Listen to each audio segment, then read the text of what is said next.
Hello, Wendy. How are you? Good. How about you? I'm good, thanks. Thank you.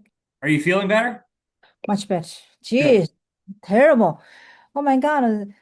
The side effect is like the like catch a bad cold. Yeah. Will we see you on Wednesday this week? Yeah. Great.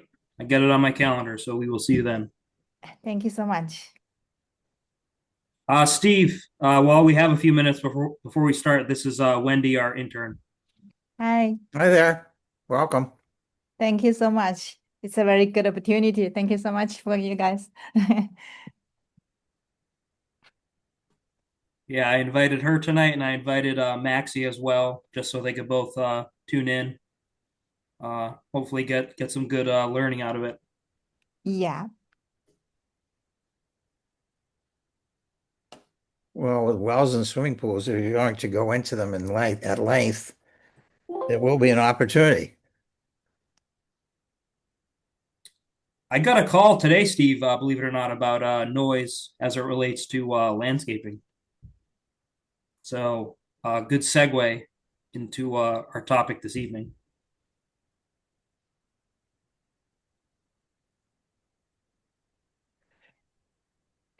Did you have a chance to speak to Andrew? Andrew? Yeah, I left him a message, but I never heard back from him. Have I you talked? mentioned I mentioned grease traps to him. He didn't seem to be aware that that had to be tended to. Also, I guess unless he told you differently, one thing I'm still not clear on is is he done, or is he still going to be operating in a limited D- capacity? Done. Okay, so that's good to know. So, yeah, I'd like to connect with him so we can kind of go through a checklist.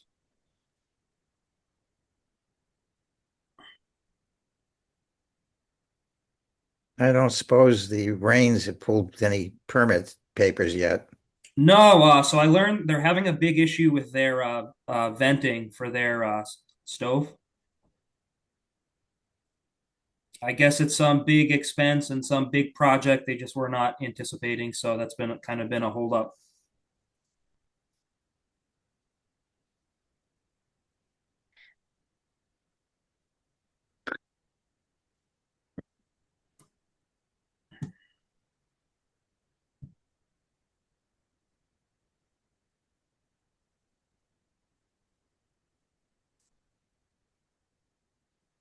That's good at Duncan. Hi there. No comment. What did you say, Steve? Well, Dover's becoming a food desert, and I was just wondering what people recommended at the remaining food establishments offered. I'll tell you, I had a great wrap today at our brother's market, You did? Southwest Turkey wrap. Huh. You mean Prepackaged. They're very good though. in Medfield?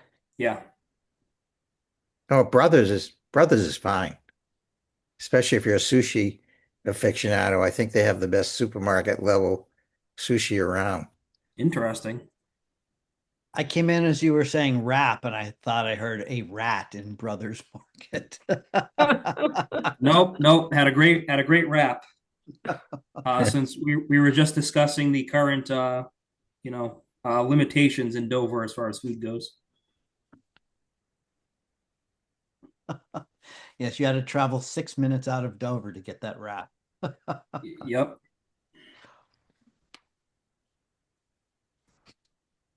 Kay and John, while we have a minute before we start, this is our intern, Wendy, who's joining us.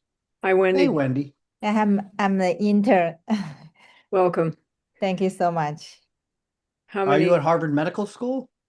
Um, I work for Beth Israel as a research fellow, and but I am very lucky to join the program from MHOA. The program is pathway to local public health. So that's why I'm the intern for in Dover and in Needham in public Well, health division. welcome, and it's very nice to have you joining us. Thank you so much. It's really a great opportunity for me to know much from you. Are you at Beth Israel in Needham or Beth Israel in Um, Boston? in Boston, basically, like the local, the major site. It's in Norwood area, I Norwood know it medical well. area. Yeah, yeah. So you're a research fellow there? Is that correct? Yeah. Yes. And the public health work is in addition to that, or is it connected? Is your research in public health or is it laboratory research? Actually, my background is cardiology. In my country, I original from China. In my country, I'm a cardiologist, but in America, I'm not able to practice. So I guess public health is a good way for me, like use my medical knowledge to do something. Hmm. Good. Yeah, thank Well, you. welcome, and I'm sure we'll be seeing you more. Thank you so much. Um, it's now 7 o'clock. Shall we get started? Please. Okay. So today is Monday, May 11th, 7 p.m. Dover Board of Health opening the meeting. I'm the chair, Kay Peterson. Other members? John Quackenbush, member present. Stephen Kruskal, member, present. Great. So let me just get the agenda here. So do we have any any participants? I do see Mike on from the mobile station, Kay. Just Okay. being mindful of his presence. I do not see any other attendees though. Okay, so we let's have a citizen comment period. And Mike is welcome to comment, though this is not the time to discuss the subject that brings him here for the hearing, but I just want to be sure that he has the opportunity to comment about anything else if he wants to.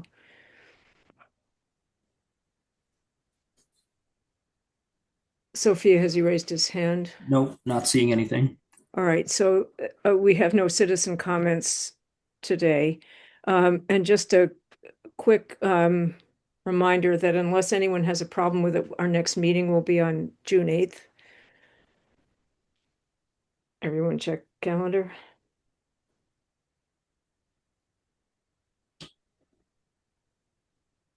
It's fine for me. How about the rest of you? Looks good for me, Kay. So far, so good. Okay. And Sophia, Gail, and Jason, that's fine for you too?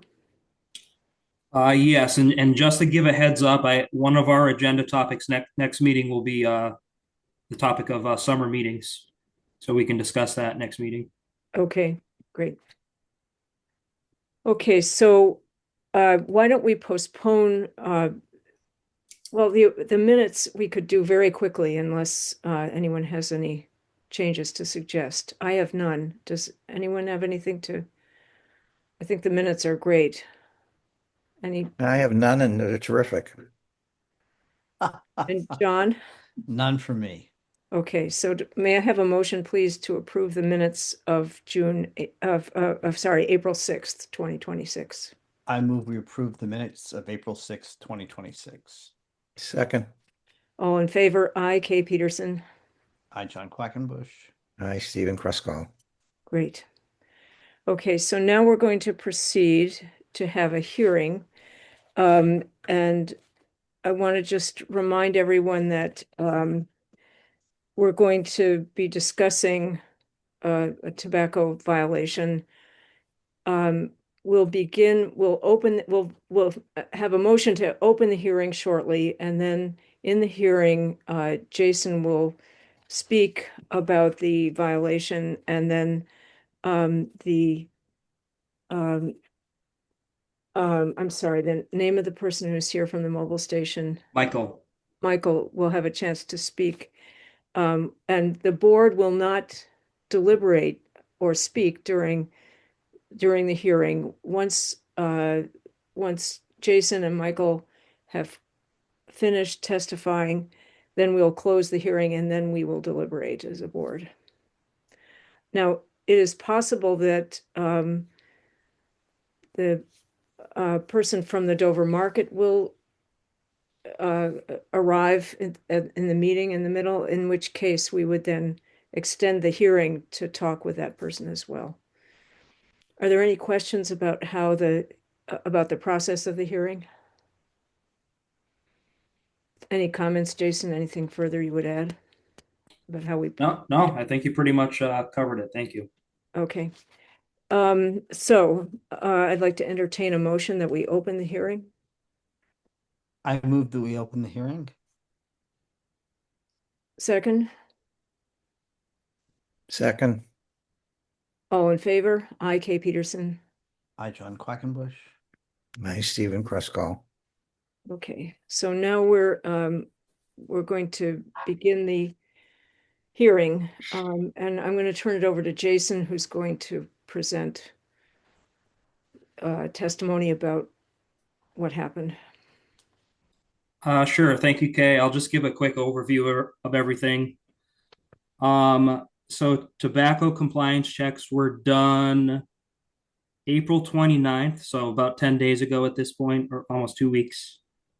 It was led by the shared services group. So kind of how it unfolded was the shared services coordinated compliance checks in Needham. So they worked with a student operative from a local college, completed all the checks in Needham, and then came over to Dover to do our two establishments. So they showed up around 3:30, quarter of on that Wednesday. It was myself, it was Sai Palani, the assistant shared services manager, the student operative, the shared health agent, Jay. We all met in the parking lot of the townhouse, met the operative, kind of just gave an overview of both establishments, type of thing. I gave him $40 cash to go initiate the purchases at both establishments. So he first walked over to the mobile station. That was the first one that we did. He walked in, ID was checked, and product was still sold. It was a pack of Marlboro cigarettes. So he returned to us, where we filled out, all the necessary paperwork, inspection form. We bagged the evidence, so the change, the cigarettes, their time-stamped receipt. So once we got all that completed, he then walked over to the market, where same idea. Only difference in the market's case was they didn't ask for ID at all, but they still sold the cigarettes. So operative came back over and met us. We filled out the paperwork, bagged up all the evidence, got everything wrapped up. All in all, he was only with us for about 20 minutes, pretty quick process. So what actually took place was the student's birthday was in March 2005, which coincides with our NFG, our most recent update that we've done to our tobacco regs. So that was the part of our regulation that was violated. And I guess in the market's case, they kind of had a double whammy in the sense that they also did not check ID, which is another requirement of our regulation. So both establishments were notified in writing, believe the next day, maybe 2 days after. Mike responded right away, acknowledged that he received it. I still have yet to hear from the market. I have not heard from them at any point. But Mike and the mobile have been very responsive. the market, since I didn't hear back, I hand delivered a notice to the clerk at the store a few days afterwards, just to make absolutely sure they got it. He took a picture of it and sent it to the owner while I was standing there. So somebody got it, somebody saw it. So that's kind of where we stand today. This is, as far as I know, is the first compliance check that Dover Board of Health has completed on its own. FDA, as you pointed out, I think in our last meeting, Steve, does them fairly regularly. Our stores they've had violations in the past with the FDA as far as underage sales, but I believe it's been a couple of years, and the market has changed ownership. So I think for us, we're treating this, for all intents and purposes, it's a first offense because it's the first time we've done it. So that's kind of where we stand. Our two options really, as far as penalties go, if you go by our regulation, first offense would be a warning. And separately, we do have the ability to suspend their license. Doesn't specify time frame. It would be a time frame of our choosing. So we're here tonight to kind of hear all this out, hear from me, hear from Mike if he'd like to speak, and kind of decide what we want to do with this. Any questions from the board or anyone before we Yes. allow Mike in, assuming he wants to speak? Go ahead, Steve. Was the age of the student deliberately chosen such that generational tobacco regulation would also be tested? That's a great question. I do not believe that it was deliberate. I think for Cy, he kind of just got whatever he could as far as the student volunteer went. I didn't know the student's birthday until the day of. And was there a written purpose of this inspection completed beforehand? What do you mean? Was there a paper trail saying this is going to take place and here's the reasons? I mean, beyond our, I still don't really follow. Did we enter any sort of memorandum saying we're now about to conduct an inspection and here's what we'll be checking? To who? To ourselves or to the public, that they can refer back to subsequently. No, I mean it was meant to be a surprise, so it wasn't something that was announced. we did Well, discuss it at our last. We would board. have kept it something like that as a record, at least most people would. It's recorded to some extent in the minutes of our last meeting. There's a whole paragraph about it in that. Yeah, that is correct. Okay, we did. So what prompted this was our discussion on it at our last Board of Health meeting. The board, if you recall, agreed it was a good idea to do these. So I don't want us to deliberate now. I think if people have more questions for Jason, let's ask them. I do have one. John, do you want to go ahead before No, go I ahead. Okay. I just want you to review your the various steps you took with the Dover market. You sent an email. Yep, You did not hear back from your email, and the email was sent to the owner. correct. And you have heard back you have communicated with him by email in the past, so that you know it's a functioning email. Correct. And then your next step was what?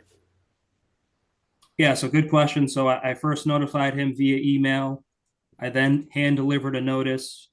And then a few days ago, I sent him our meeting agenda and I said, here's all the login information you need for the hearing on Monday night.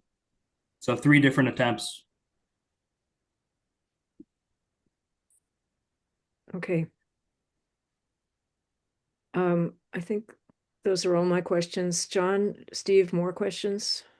No, Does Mike have anything to say at this Well, point? we're gonna offer Mike the option to join, but I just want to be sure we've asked Jason all the questions we need to. We could come I- And back. I'm sorry, I totally forgot to mention, but I shared with all you guys the meeting packet, which contained the inspection forms, the full write-up, all the evidence, past violations, just kind of all the information needed to cover all of this. Good, thank you. I have no questions. Thank you. Okay, It was so, really clear.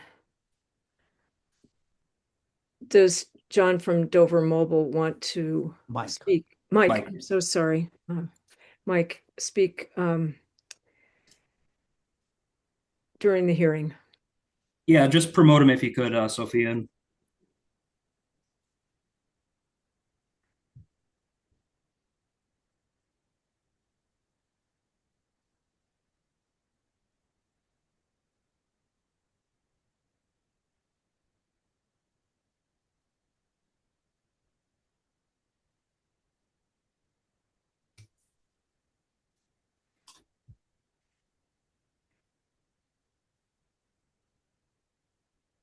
Hi, everyone. Can you hear me?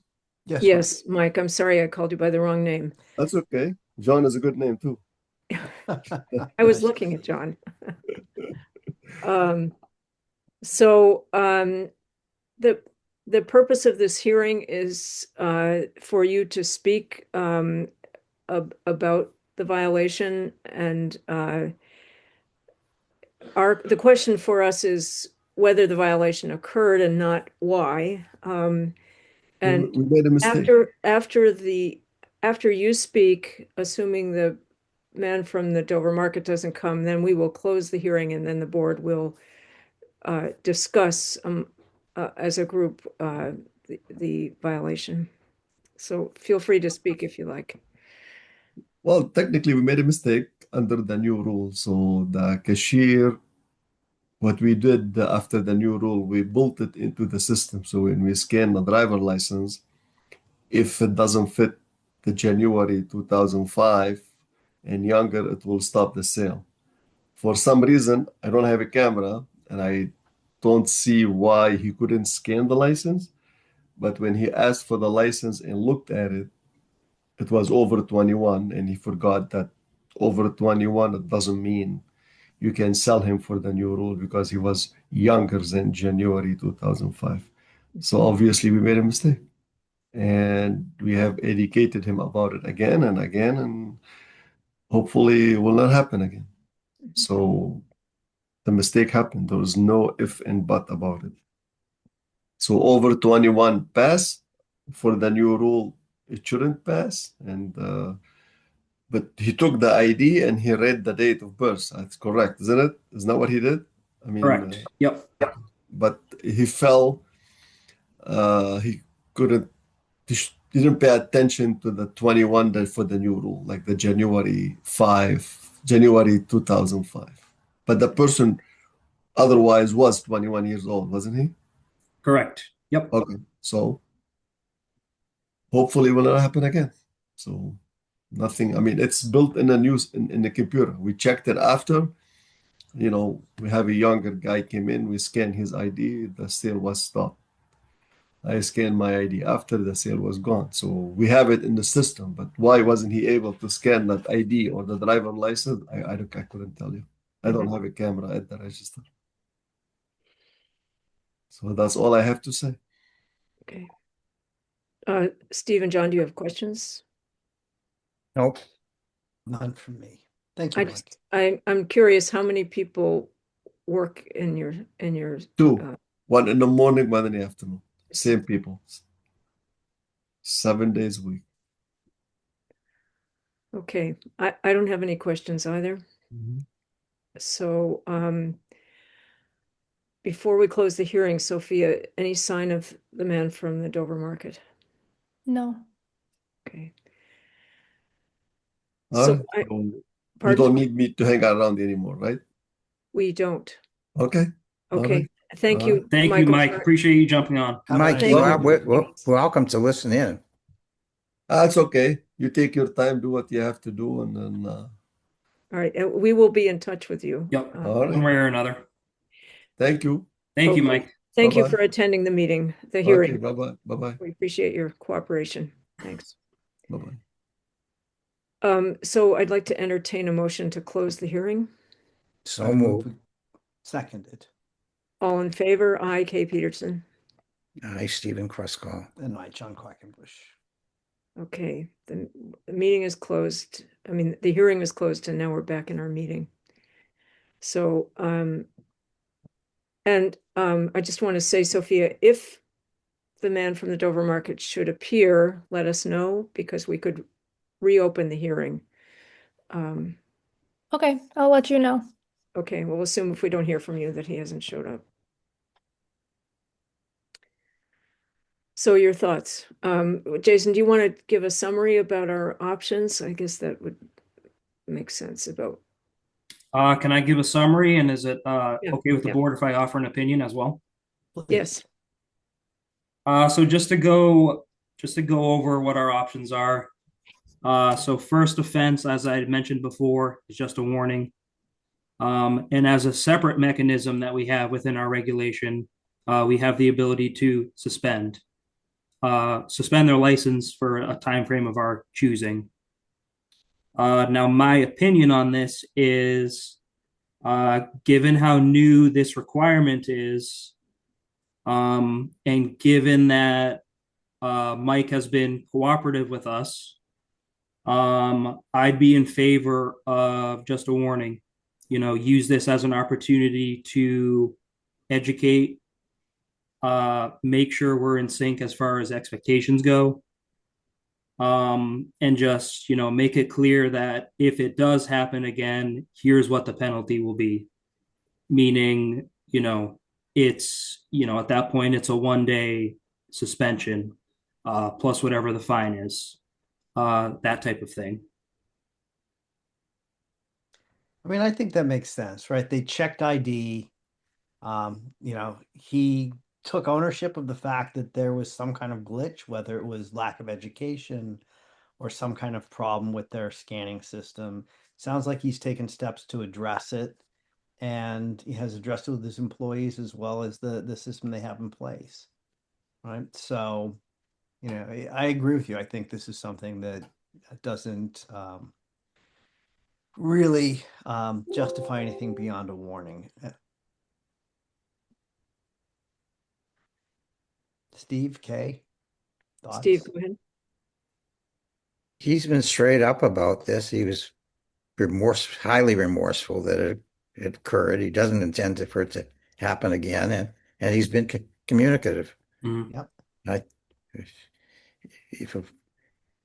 If a warning prejudiced further violations, I'd have a little bit concerned about even issuing that, because it was not purposeful on his part.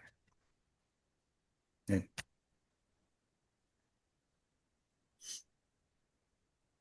Are you done, Steve? Yeah. I also think a warning is the way to go, and I think that we've achieved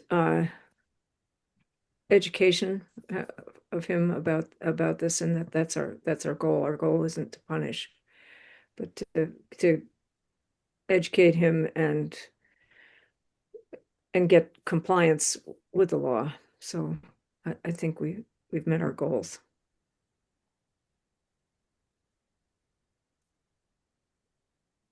Anything else before I think we should vote on this, but is there any other comment or question before then? I guess my only question, so I will draft something so we have this in writing, of course. Do we want to be specific about what happens next time, or do we just want to leave it as a warning?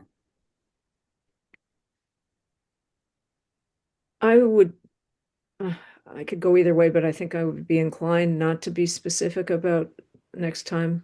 I don't want to be backed into a corner by by committing to doing something.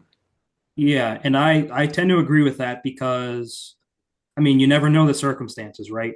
Each Right. one of these situations is unique. So we don't want to make that determination now. I mean, you can't Yeah. accuse, can't decide a penalty for something that hasn't happened yet. So Yeah.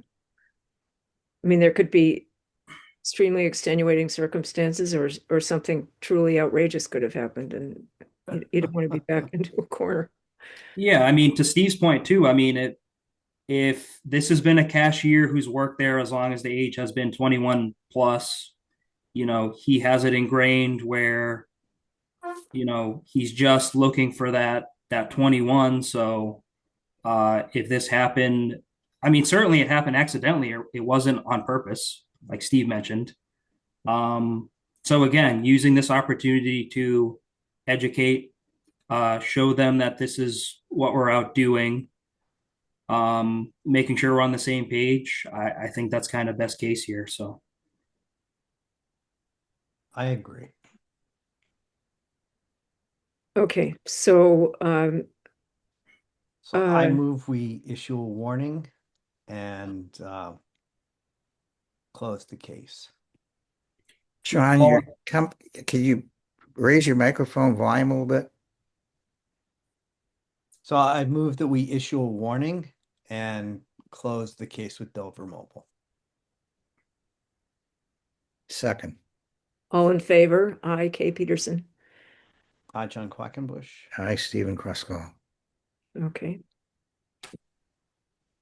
So now we need to discuss the Dover market.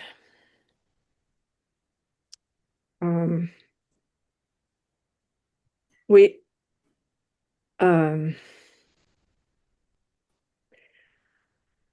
Jason, from your perspective, what would you be inclined to do at this point? I mean, I wish they were here. Would have made it a lot easier. Yes.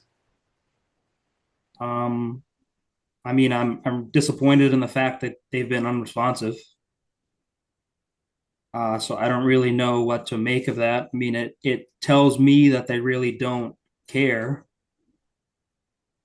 Well, it's also troubling that they didn't. And is this better, Steve? I turned Yes. the. Okay. Thank you. It's also troubling that they didn't even check ID. Right. So they're not even, forget change in rules. They're not even paying attention to the old rules. And I take it this person who attempted to buy the cigarettes or bought the cigarettes looked young. I mean, it was not one of those people who looks unusually mature. Jason, is that correct? I would categorize him as a kid. I think is All right, that's yeah. the word. That's the word. Yeah, but even if he's in his 20s, they should be check. The rule Yeah. is you have to check ID. Yeah. It is so disappointing. Yeah. And it's not as if the clerk told you that he was ill and not, I mean, we have no reason to think that he couldn't check his email. You emailed him on 2 occasions. You took a message in there. There's no reason to think that he was indisposed, obviously. No, I mean, I think three good faith attempts is about the best you can ask for. So Yeah. And the past violations, how many do we have on record for the Dover market? I know they've changed hands, so Well, just with this management, how many do we have? none that I know of. okay. I mean, he's only been there. It's been about 2 years now, I believe. Were they visited by the FDA or not? Is it, Hang on, I'm going to pull it up here just so I'm is it not the FDA or is it FDA. FDA?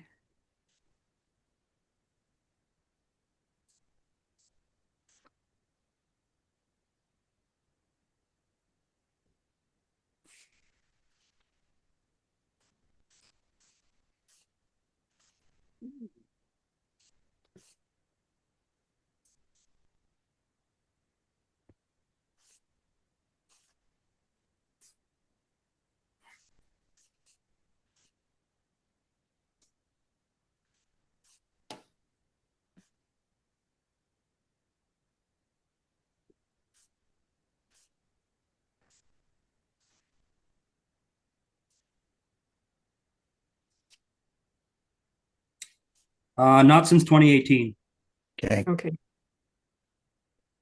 Could you put this in a larger context? Have there been other difficulties communicating with the ownership? I mean, I would say yes. Uh, in general, they were very responsive when they first opened, but there has been some communication challenges, maybe like in the last year or so, especially when all the NFT stuff happened. Um, which I understand. I mean, not everyone agreed with that, is what it is. Um, but yeah, I mean, I would just say, any establishment in town that we license, there's an expectation that if the licensing authority, meaning me or one of us, reaches out, that you respond in a timely manner, right? So the fact that that doesn't happen is a little discouraging.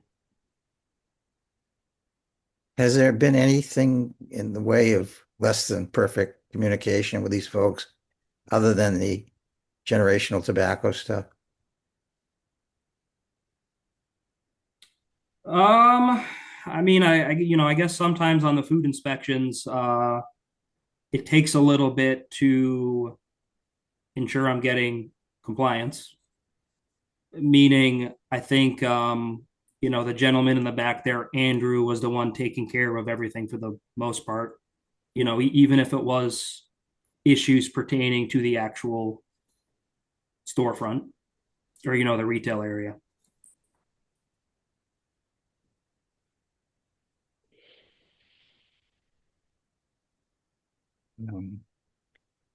So I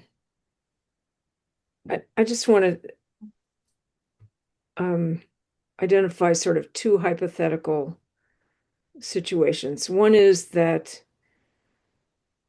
let's say we try to contact him again. We send a certified letter. Jason goes over and hangs out there waiting for him, or whatever. And we reach him and we are able to tell him about the hearing and make sure that he knows, maybe this is all in writing, that he knows that if he doesn't attend the hearing, that we're going to make a decision about what to do with him in absentia. And and then we have a hearing if he doesn't come, or if he does come. Alternatively, if let's say we try all these things and we don't reach him, that then we would have a hearing with him in absentia. Those are the two pathways that I see. I mean, we try to reach him and he either responds and agrees to come or doesn't come, or we don't reach him and he doesn't, and we have a hearing without him. Either way, we need to have another hearing about the Dover market. Does this make sense? Yes. If it does, if you want to go that route, I don't prefer to go that route. I think he's had adequate opportunity to respond to us, and he hasn't. What route would you go though? Because I think we have to have a hearing. Well, we just did. had a He hearing. didn't show up. We're having a hearing. Yeah, we just had You're one. right. He didn't show We had up. one. He didn't show up. You're right. We don't have to have another one. We just have to deliberate about. You're Yeah. right. You're right. We don't have to have another hearing. Okay. I suggest we suspend his license for one day. That will send him the appropriate message and it won't jeopardize the longevity of his business. And how do we assess that he actually is complying with that? I mean, I think, Kay, what we'd have to do is we'd have to let them know what day we've decided on, show up there in the morning, have them box everything up. Yeah. Maybe even take it with us back to the office. Like, I don't know what the best way is to do that. Maybe that is the best way, just so we know it's in our possession and it's controlled. Mhm. And then we return it to them the next day. Are we talking about just suspending tobacco sales or? Correct. Talk- Yep.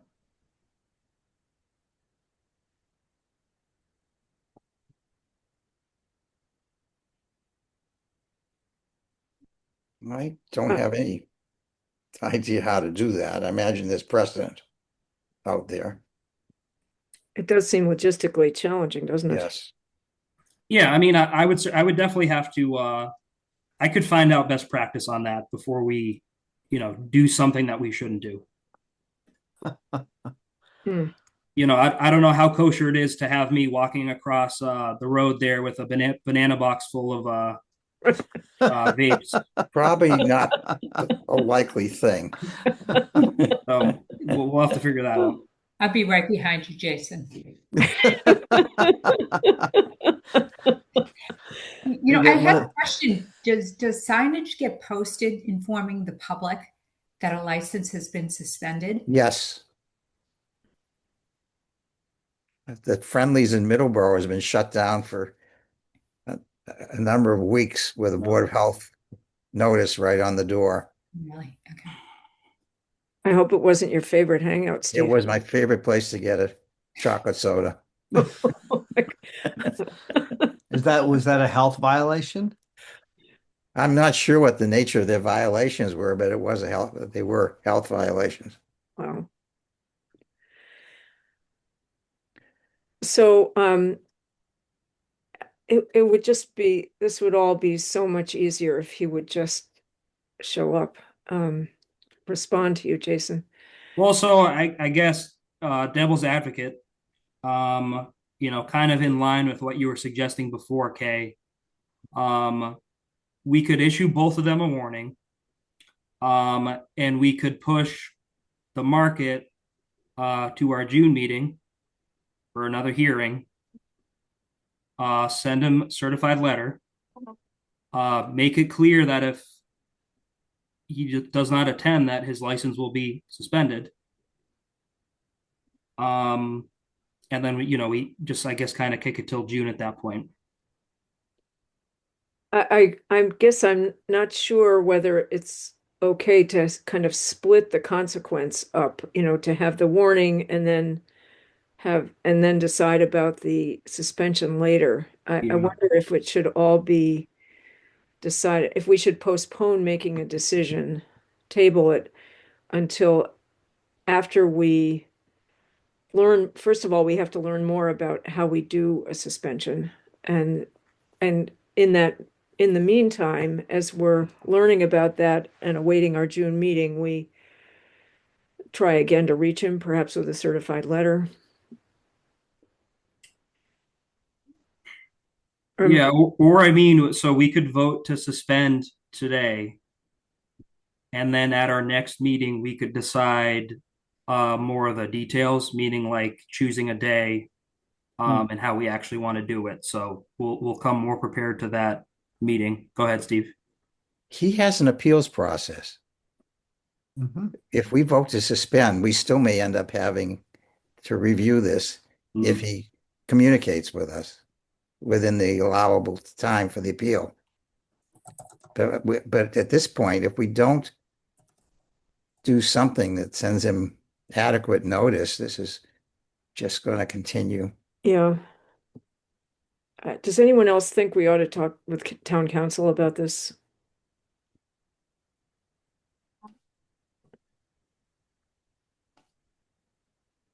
About the timing of things and what a suspension means and how we do it. I mean, I don't think it would hurt to talk to town council, but I think we put so our Board of Health meeting is right now we're set for June 8th. Is that correct? Yes. I think we send him a letter and say that his license is suspended effective for one day, effective June 9th. That will give us time to sort things out. And if he wants to come and appeal, we have a Board of Health meeting already scheduled. But see, I don't, until we learn a little more, I'm not 100% sure that suspension for one day is the right thing. I just feel as if I'd like to know more about how we go about that before we actually do it. Am I being too? Do you think we should just go ahead? I think we certainly speak to council, but I don't think we'll be doing anything incorrectly if we vote to suspend for one day today, given his response, a non-response. And then we would, and why would we invite him in for a hearing after that? But he has the right to appeal. Yeah, Most but people, we wouldn't invite him for another a redo of the hearing, right? no, I Yeah. don't suggest that. I wouldn't vote for Okay. that. Yeah. No, So- but he does. He would have the right to appeal, and if he has if he appeals, right, and he'd have to appeal in writing, and if he does that, we'll just put him on the agenda for the next meeting on the Yeah. 8th. Okay.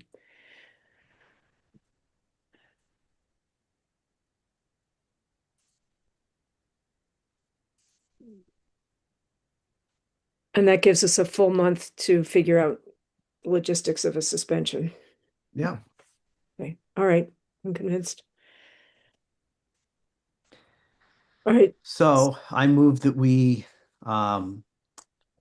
issue a violation notice and suspend Dover Market's tobacco sales license for one day effective Tuesday, June 9th, 2026. There we go.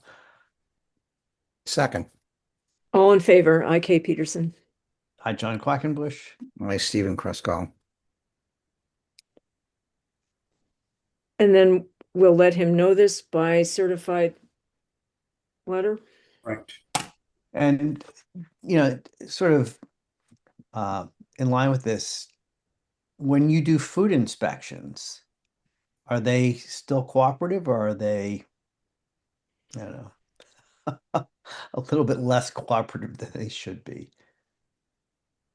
Well, so like I'll give you a quick example. So when I go there, I kind of split it up into two different things. I'm looking at Andrew's area where he does the sandwiches, the Right. entire prepared food section back there. So I'll do his half. I'll draw a line down the page and then I'll do the retail area. And then, before I go, I'll go over the report with Andrew.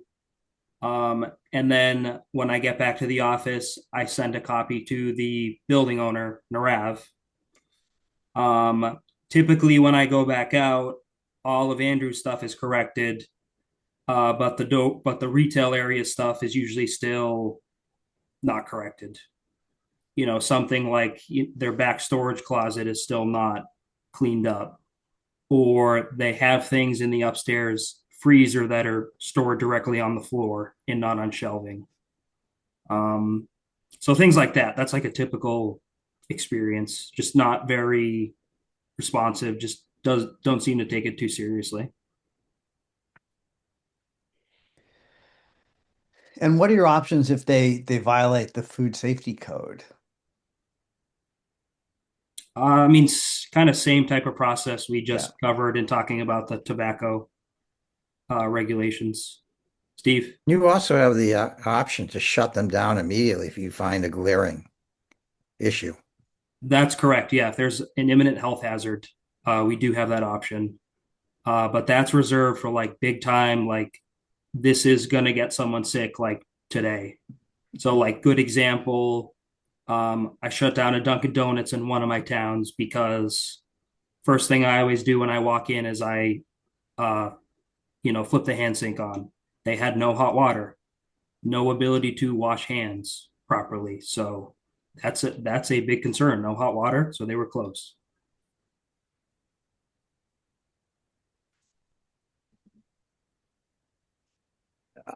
People probably should know, just in context, that Dover Market, the food section, Andrew's section, is no longer in operation. Yeah.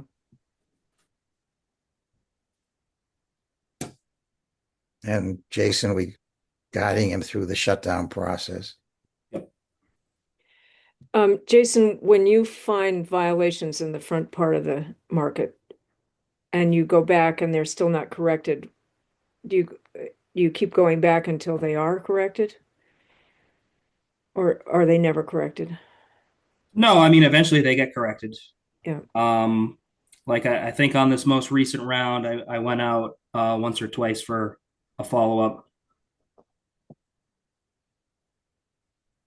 I try to work with people, I give people every last opportunity I can. So Yes. sort of the last time I went out, it was, you need to fix this, otherwise there's going to be a big issue. And what if somebody doesn't fix something like that, that's not an imminent threat to health and safety, what is the option? The Typically, exercise that we just went through. yeah, typically a fine, or we bring Fine. them in for a hearing and talk about why they're not correcting violations. Yeah. Okay.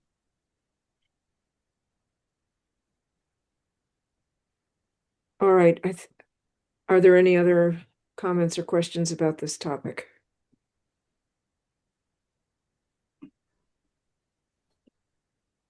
So shall we move on then? In our agenda? So Jason, just to look at the task list here, Jason, you're gonna draft a letter to him that you'll send by certified mail and do some research about suspensions, and if I can get to talk to Nina Pickering Cook, I will. Should also notify the selectmen that this action has occurred. Oh, that's a will. good point. That's Good a point. really good point. Yeah, so I'll draft 2 letters. We'll do our warning letter and we'll have our suspension letter. That's right. And I just want to say thank you too, Jason, for taking care of this and for buying the thank- gift card and getting, for the student and getting refunded for it. No, thank you guys. This was a challenging situation, so I appreciate you guys helping me to work through it.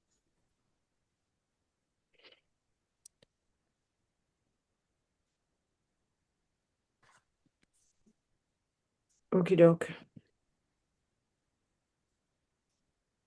All right, moving on.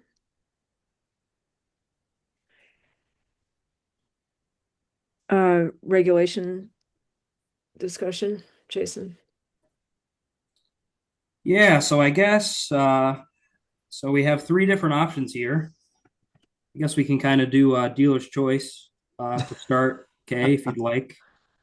Just a quick overview of each, and then we can kind of decide what we want to start with. So noise regulations don't have anything proposed really, or have anything on the table. Steve, you and I had chatted about this a few weeks back. Just kind of getting general thoughts on noise regulations, as it relates specifically to landscaping equipment and things of that nature. As far as wells and pools go, these are 2 regulations we've been working on last couple of months. Our well regulation probably being the priority. I did reach out to all our realtors and all our well companies to try and solicit some feedback. I also worked with each of the board members to gather your guys' feedback. So the version that we have in our meeting packet tonight is our most up-to-date version, kind of just taking all feedback into account. Our pool regulation, not as much of a priority in my opinion, but I think it's still important. Hasn't been updated in about 30 years. So it's really kind of just housekeeping updates for the most part. So I guess wherever you guys want to start, if you want to get to all these tonight, it's really up to you guys where we want to go. I think we should take on wells tonight and next month review wells and also initiate pools. So you want to discuss the well regs tonight and then maybe vote on them next time after, well, we'd need a hearing actually, right? To discuss? Yeah, so once we have a draft that we're comfortable with, the first stop after that would be town council. We'd want them to review it, adjust based on any feedback they give. And then after that, we could have our hearing. Okay. So realistically, we're probably talking about late in the summer, early fall for, Yeah, I mean, depending on what you guys ultimately want to do with Yeah. summer meetings, which I think I already know the answer to. Um, so yeah, I mean, certainly there's no rush on any of these. I think if we can at least get through one or two of these in 2026, I think that's a win. So that's kind of how I'm looking at it. and I agree with Steve that the wells should come first. I think that's the most important. That's the one with the real substantive changes. Correct. Right. So how do you guys want to do that? Do you want Sophia to bring up the well regs, or what's easiest? Yeah, Yeah. why don't you have her bring them up? Yeah. Do you mind, Sophia, if you have those readily available? Sure, give me just 1 second to Yeah, find. no problem. I've also got them if you can't get them up, Sophia. And so I only heard back from one realtor, which was a little disappointing, but And what did that realtor have to say? what was it? I don't remember off the top of my head, but what I do remember is the suggestion that they had was a change that we already included. Okay. So there was no need to change anything. And what about the well installers? I didn't hear from anybody. Okay.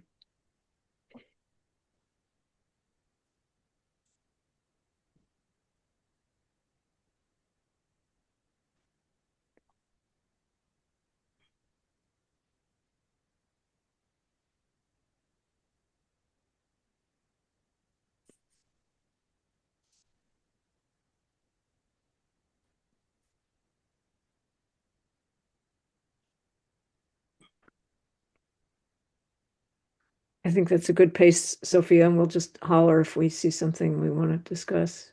Okay. So I guess just as we're scrolling through this, shallow wells, Steve actually pointed this out. We have entire sections designated to putting in shallow wells. And Steve's thought kind of was, why even allow them for new construction, which makes a lot of sense. I mean, having someone dig a 10-foot well to service their house in 2026 just kind of seems crazy. So I guess from my standpoint, for existing homes that are still using them, fine, if they're still meeting quality standards and all those things. But as far as putting in a new one, not something I want to do, really. Yeah. Have you seen anybody put in a new shallow well? No. Steve, have you in your time on the Board of Health? During my time, no, but on Strawberry Hill Street, there was some talk about that with a new parcel being developed.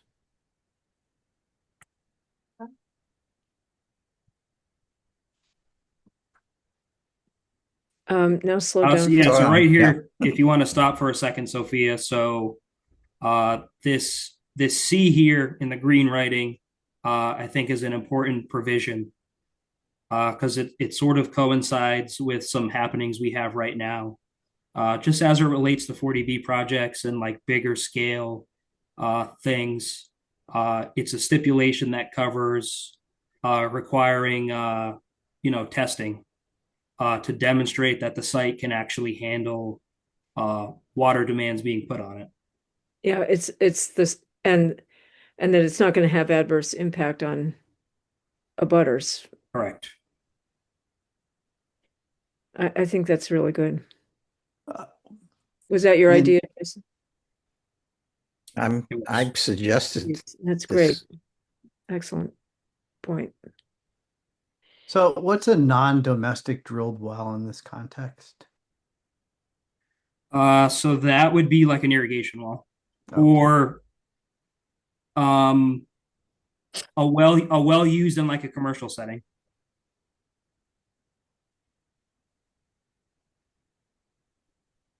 What about wells used for agriculture for animals? So same idea, it'd be non-domestic. Okay.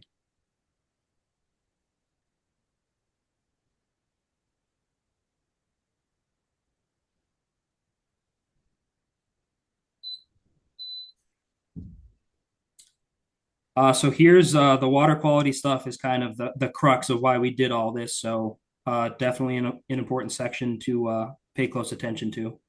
Oh, wait a minute. Can we go back to, oh, no, sorry. We're not far. It's later. Never mind.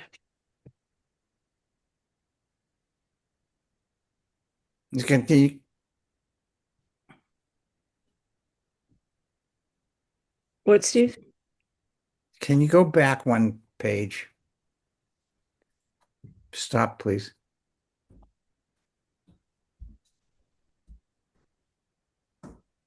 Okay, thank And you. actually, can you go back a little more? Go back to E. Oh, no, it's the wrong place. Never mind.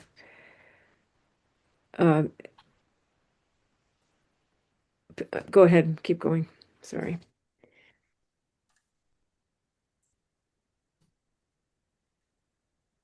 So PFAS here is obviously the biggie that we've added to Can- this section. Can I ask about the availability for heavy metal screening that is at a reasonable cost to people? Is that something that's done in other towns at all beyond the named metals here? Are you talking about, what are you talking about? Because Oh, lead's here. magnesium, mercury, some of the heavy metals that We've got lead and manganese in there. we do have lead and manganese, which we And certainly copper. have in town. Iron. Actually, so I learned this. I didn't realize lead's actually not even included in our current reg, which is surprising. Really? So maybe an oversight at the time, but now's our chance to Yeah. correct that. Yeah. So I've never heard about requiring testing of private wells for mercury in a place where it's. I mean, I just not in my work in public health so far. Have you, Steve? Are there places that are doing this? I imagine in heavily industrialized areas that included things like hat factories and other stuff, that they probably should be requiring it if they're not. But I'm not aware of any issue that's come up with any specific contaminant other what we have listed. Yeah. So Here. it's interesting if you look at the MassGov website, they actually suggest testing for arsenic, lead, uranium, copper, iron, manganese, and mercury. So that would be adding uranium and mercury to the list that we already have. Are we saying anything about radon as well? Radon can be in water, I believe, dissolved in water as well as being a gas. Also, so that's a good question. I guess usually if you do test, if you have radon in water, usually the recommendation is to test your air for radon. So I don't know that the water levels are the best indicator. I'd say if someone is concerned that the general recommendation would be to test the air.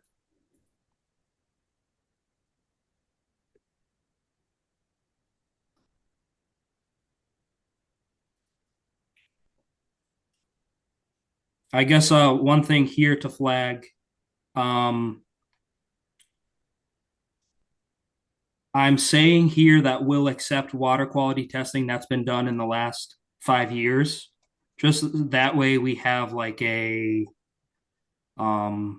actual definitive time frame that we can point to rather than just saying prior to the sale. To me that gives a little bit more flexibility. Go ahead, Steve. 5 years seems like quite a span of time when the house is changing hands. For it to not to have been, not to occur a water test on the sale of the house, prior to the sale of the house. I would agree with that, particularly when, if somebody asked us how frequently we would recommend testing private wells for water, we'd say, what, every couple of years? Well, so I guess so. First of all, I'm open. This is kind of just something I came up with on the fly. So can I share for a second? Yeah. You want me to stop sharing? Or just grant me permission to share. I don't know how this will work, but yeah. I think you have to stop, Sophia. I don't know Alright. that we can share two at Okay. once. Yeah, give me 1 second. Yeah, can you see this now? Yep. Yeah, so there's actually a really good guide from the state and standard analysis, arsenic, copper, chloride, copper, fluoride, hardness, iron, lead, manganese, peach, and sodium every 10 years or as otherwise required by the Board of Health. Bacteria and nitrate, they recommend radon once every 10 years. Gross alpha, volatile organics, PFAS. And I forget where in here they had uranium and lead. But there are pretty good state guidelines that we can tack on to, that we can take advantage of. And, the suggestion we use radon, I think, is probably, or that we add radon to the list is probably sensible.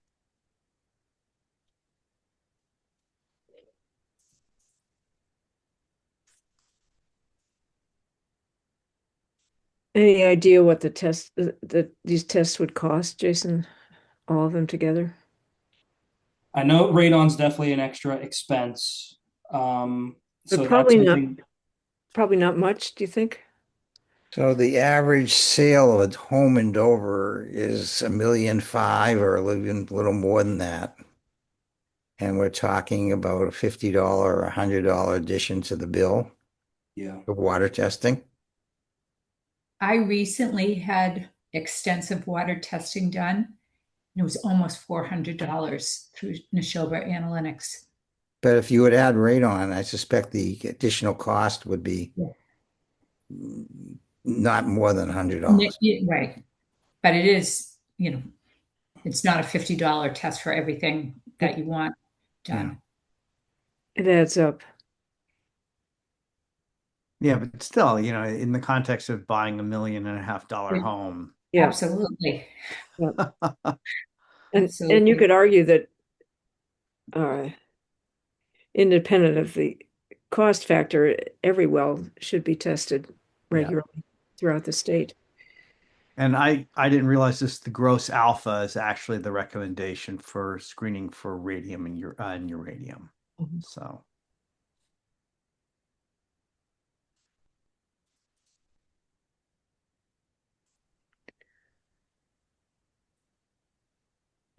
Well, the issue is we do have radon in town in certain areas. Yeah. That's the big issue in that realm.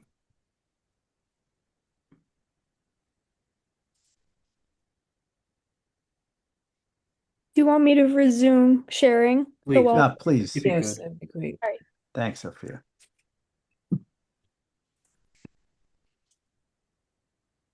So I think this is where we left off. Yeah, and if you could just scroll back up, Sophia. So is there anything that you guys want to add to this list here? I would suggest we take the recommended list from the state.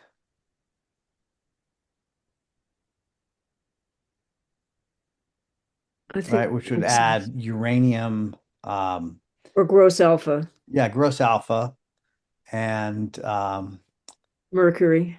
mercury. Was mercury on that list from the state? The DEP list, John? Let me check now. Well, we don't have to, if we agree that we want to use the DEP's list, we don't have to cross-check them right now. We could, Yeah, mercury is not typically included in standard mandatory private well tests in Massachusetts, only if contamination is suspected. so maybe what we should do is we should ask Jason to make our list the same as the DEP list Yeah, and not get into the nuts and bolts of it right now. But then what trying to about, reverse engineer it today. and what about this issue of the time period? That's also, there are some recommendations about that in the DEP guidance that you Yes. put up. Maybe we should look at that and then make a proposal for the next draft. Does that make sense, Yeah, that makes perfect sense. Jason? and So we'll just keep going here, and we'll make sure we dial in this section here. Yeah, okay.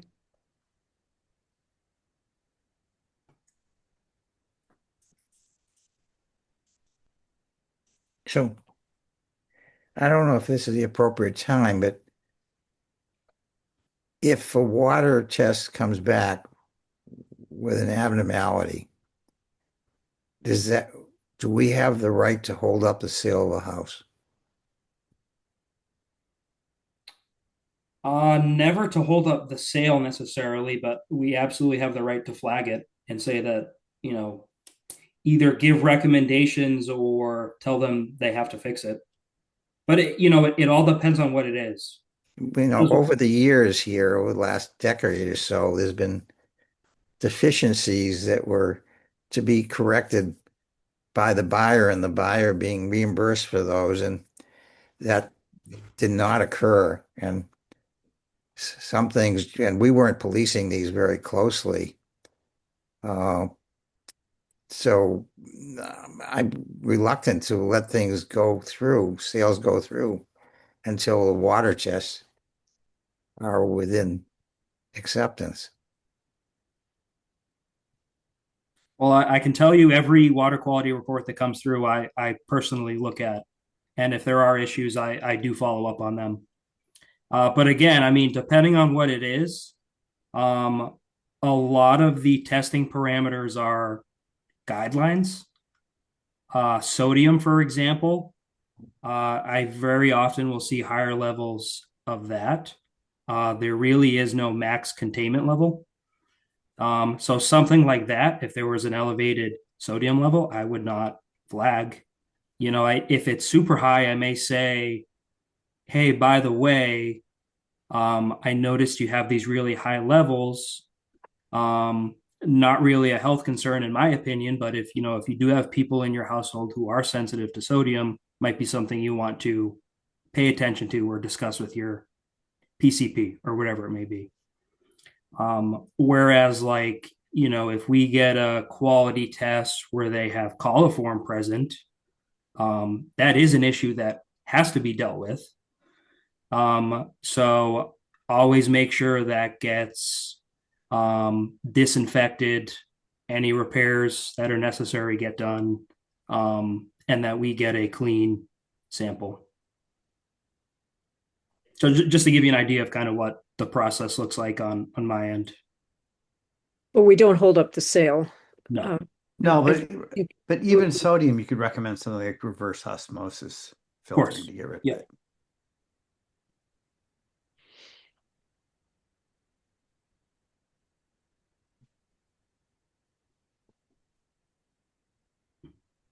And it's so let's say there's an abnormality found and it's necessary to remediate the problem.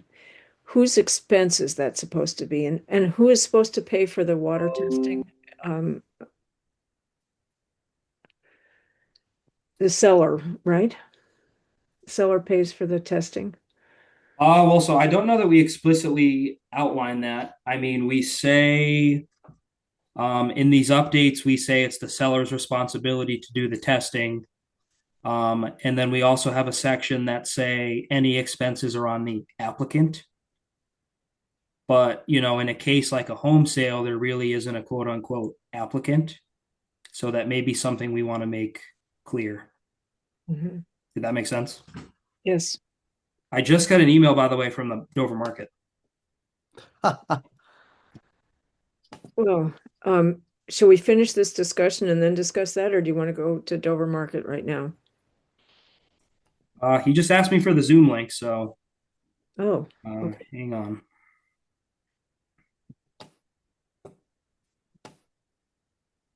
All right, so then we'll continue this discussion later. Does that make Well, sense? I hopefully this means he's jumping on now. I don't know that it's a sure thing, but I'm going to respond to him. Yeah. Well, So respond to, I think we can finish the discussion of wells. well, there's a lot, isn't there a lot more? Maybe not.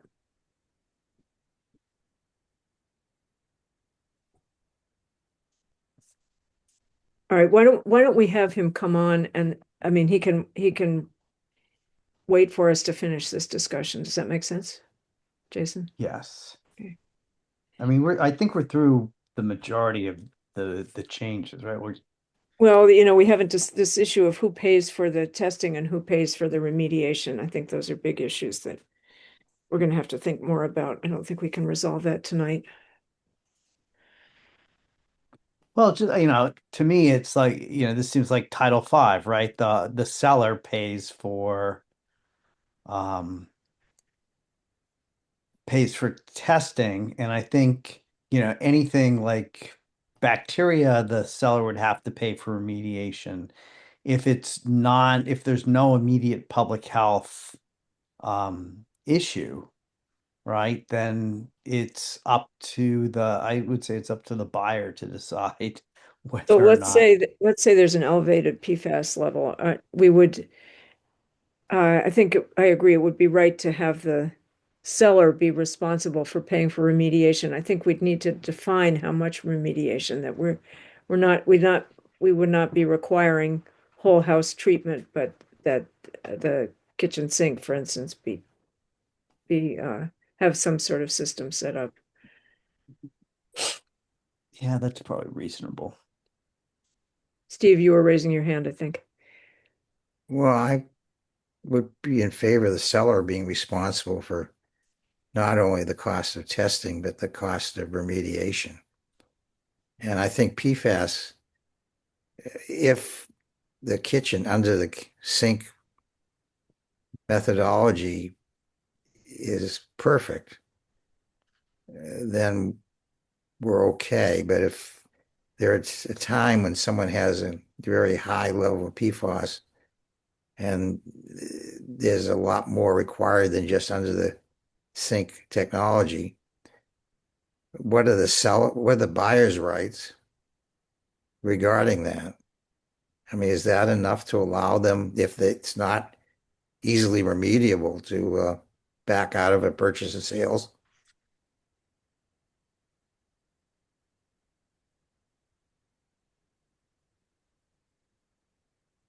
I would assume so. And I wouldn't imagine that it's up to us to decide what happens with the sale of the house, but we're the ones who would be responding to the test result and requiring whatever it was that needed to be done. I'd be curious as to what Nita thought about PFAS specifically, because that's the one that is currently of most concern for public right now, I think, and other than coliforms and bacterial contamination.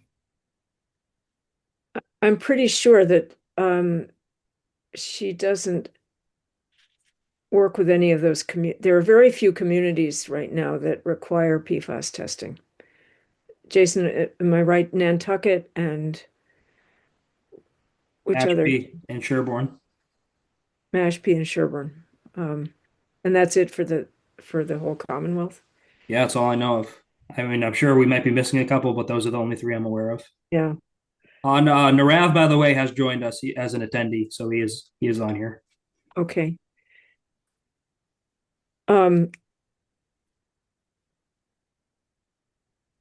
So can we quickly finish, or at least finish our initial discussion of these regs? I think, are we close enough? Yeah, might as well keep plowing through. This is good good feedback. So Right. If you go down to, I have just a quick, this is just a typo in E. No, it's not. It's somewhere else. Never mind. Farther down. There must be another E later on page. I'm looking at something that says page 9. E.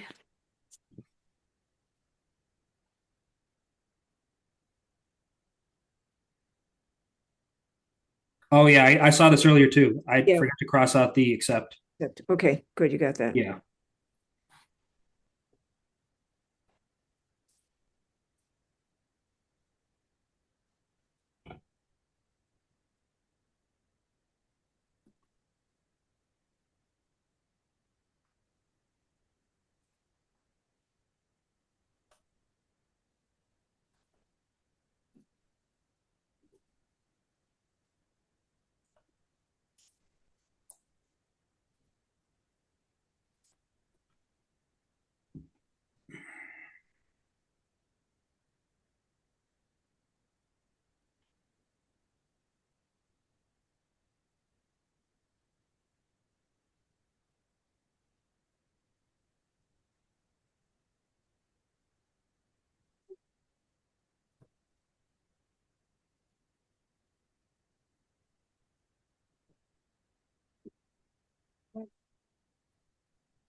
So about the variance,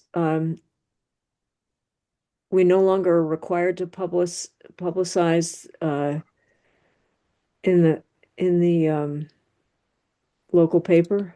So the applicant has to post in the paper. I see. I just my opinion. I thought that was a little over the top, so I just wanted to clean up that section. Unless one of you guys feels differently. Well, is it clear to the applicant that they should publicize it in the newspaper? If You we mean take currently? Yeah. Well, no, I mean, if we take it out of our regulations, how is the applicant going to know? I don't know what you mean. I thought you said the applicant is required to publicize it in the newspaper.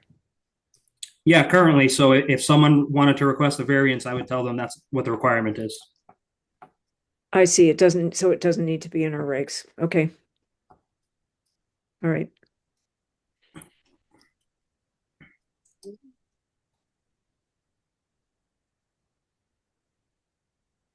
Yeah, so I guess we just need to dial in our quality section more. Meaning the water quality. Yep. And make it clear that the seller pays for testing and remediation. Yep.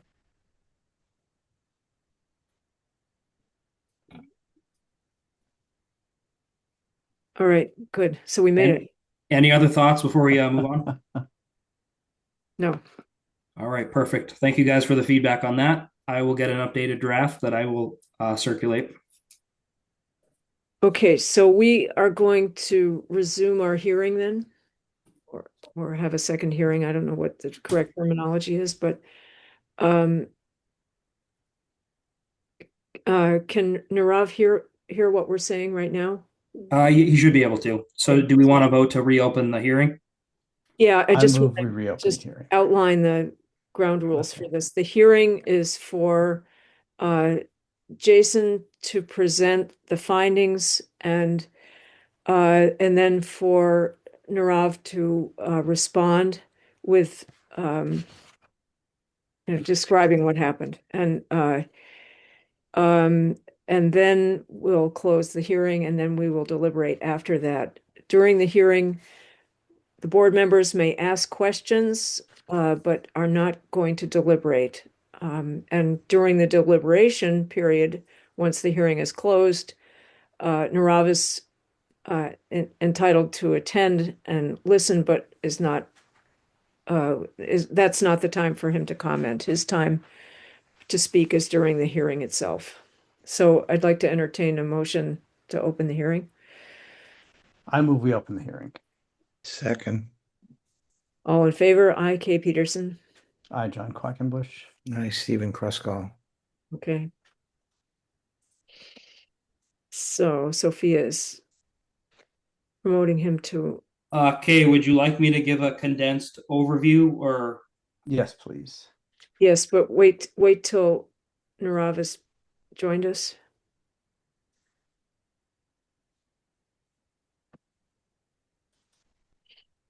All right, I just sent you an invite to be promoted.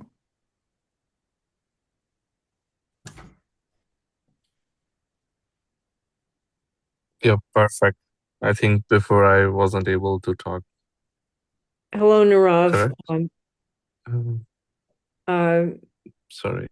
I'm Kay Peterson. I'm the chair. The other members of the board are here, as well as some of our staff.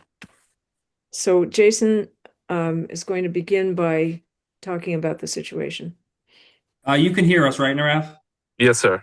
Okay, I just wanted to make sure. Yeah. So I gave a synopsis earlier, so I'll kind of give a condensed version here. So we conducted these tobacco compliance checks about 10 days ago. We worked with our shared public health services group in order to do that. So we had a student operative help us from a local college. So we met out at the Dover Townhouse on the day of. Operative went across the street after I gave him $40 cash to initiate a purchase at the mobile station, which they did sell to him. He came back to us. We filled out all our paperwork, bagged up all the evidence. Once we were done with that, he went across to the Dover Market. Same idea. He bought a pack of cigarettes, same as he did over at Mobile. The clerk did not ask for ID, sold him the product. He came back over across the street. We bagged up all the evidence, cigarettes, change, receipt. We did all the paperwork. And that was that. All in, it was about 15, 20 minutes. Pretty quick process. So violation occurred at the mobile station. Technically, 2 violations occurred at the market. Number one being we sold to an NFG birthday, meaning they were born after January 2005. It was a March 2005 birthday. The cashier also did not ask for ID, which is a separate issue that had occurred. So purpose of this hearing tonight is to just discuss the matter, lay out all the evidence, allow me to speak, allow you to speak, Nirav. Yep. And then we will, the board will close the hearing and then make a determination as to what next steps might be. Does the board have any questions or anything or any comments before we let I think Nirav should know what has transpired previously this day. Yeah, so if I may, I can share that. So Nirav, we spoke about this already about an hour ago, and the board did vote to suspend your license. But you have, of course, since joined us. So I guess now's your opportunity to just speak on it and so a chance to be heard. So go ahead. The situation is, since I own the stores around the Commonwealth. This is the first time law where we considering not sell tobacco product to 21 plus, which is totally new, and it's not even everywhere. So it's tough. I'm not favoring any of my employee. It's totally employee's mistake. While we have this new law applied to the Dover, but as I mentioned to Jason in past, I'm totally against with this law. So I'm trying to find how to revoke this from the Dover town. And again, the intention to be in Dover, town of Dover, the intention is never to sell any tobacco product to underage or any, I mean, not intention to break any kind of law. But this is the situation where it's very tough because all the employees work their entire life. Like the employees who run at the work at the Dover store, they're very significant. They frequent the couple who works most of the time. And I asked them like why this thing happens. So they says this is never we face in our life. So like the person who is already older enough, right? And this happens. So I mean, if you whatever the jury or the people decide, I'm happy to follow the instruction. And as I said, I'm totally not happy with this law applied to the town all of a sudden, and I'm still in the research where I how I can reverse this process if it's possible. So and still I'm in process of that. I'm contacting couple of attorneys, but it's very complicated process because it's not just the town. I have to go through the whole uh, what it's called the community where the I mean the lobby, which is 16 town involves. So I'm considering one of the person from Framingham, and I'm working on it. But by that time we did made this mistake. We break the law, and whatever the you guys, it's just happened first time since uh me as in charge or the own the store. So I mean, I don't know the process, but whatever you guys suggest, I'm happy to follow. So, questions? Who would like to start? Now, Rob, are you questioning just the generational tobacco part of our regulations, or are you also questioning So this is the need to check everyone's ID for being a no, this is the new law where I can not able to sell the person who is older than 21 as well. So this new law recently applicable to the town of Dover, and which is it just by the town. So like if you are born after 2005 or whatever the certain date, if you become a 65-year old in future, still I cannot able to sell you the tobacco product, and which is totally against with the freedom and stuff, which is a whole different subject, which I'm planning to oppose it, but that's why this thing happened. it still would have occurred if the license wasn't checked, and the license wasn't checked. We still Uh, would have had a hearing. yep. So in that manner, we don't check like if the person look old enough, we not required to check the ID all the time. When you say not required, what do you mean? Who's not requiring you to check? Like if, for example, the person who comes inside the store and look, it's old enough. Person has a gray hair. It's not mandatory to check the person where we sell the tobacco product or the alcohol product. It just like if the person is at the right age, if you have a confusion, it's not the regular face, you can definitely ask for the ID.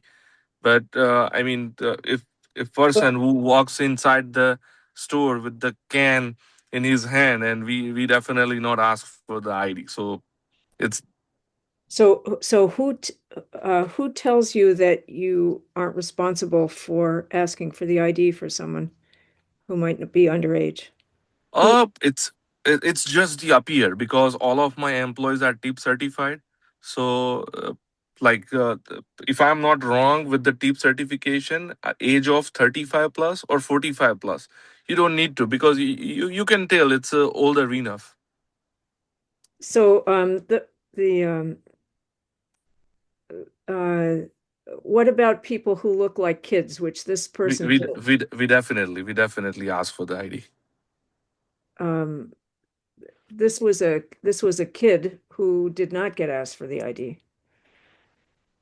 So I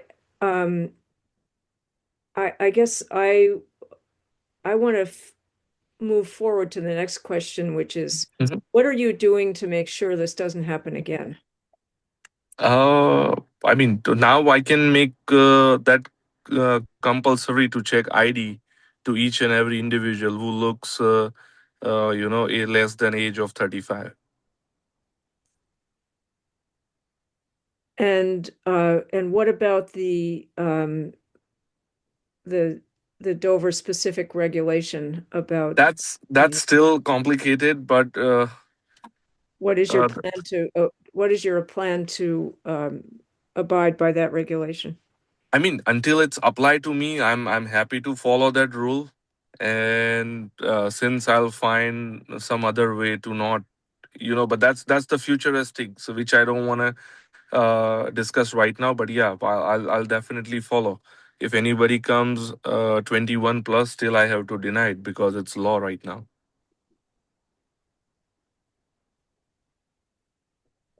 I'm a little bit confused by what you're saying. I just want to be sure that you will be complying, that you intend to comply with the Yes, I regulation, am. the Dover Yeah, regulation that allows, that requires that you not sell tobacco products to some people who are over 21 if they were born after the stated date. yeah. We won't sell to them for And sure. how do you intend to make sure that your employees do this? Uh, yeah, as I said, like if anyone looks less than 35, we definitely have to ask for the ID all the time. Well, what I'm saying is you have employees who need to cooperate with this. How do you intend to Uh, I get them? trained I trained them already, and we have the ID checking machine where I have to set up so anyone who bonds after that particular date 2005, which can trigger like no cigarette sell. Technically, we sell them alcohol, but not cigarette. So you do have a scanner that can allow you Oh to. yeah, we do. We It, can set the scanner that in that manner. is it set up already? Uh, it is. Yeah. But you just said we can set up the scanner that way. So No, is I can set up scanner that way, but we not asking ID at this point who is age of 35, but now I have to ask no matter what. So that's we have to make it significant to each and every customer. um because I think you understand, but this person that bought the cigarettes looked like a kid, did not look 35. We're certain of that. So you're saying that you will be checking everybody's license then? Yes. It's take couple of days to have that machine set up at the store. I already order it. Like I have to order the genuine one. Like I know we generally use that. I don't want to order anything from Amazon and it's make everybody because that I had that experience in past before.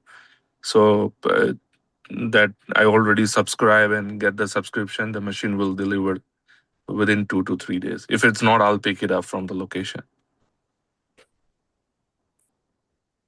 And I'm happy to share all the data with the town once I'll have the machine there, which is certified by the Worcester Police Department. So if anyone can bring the fake ID, that machine can recognize the fake ID as well.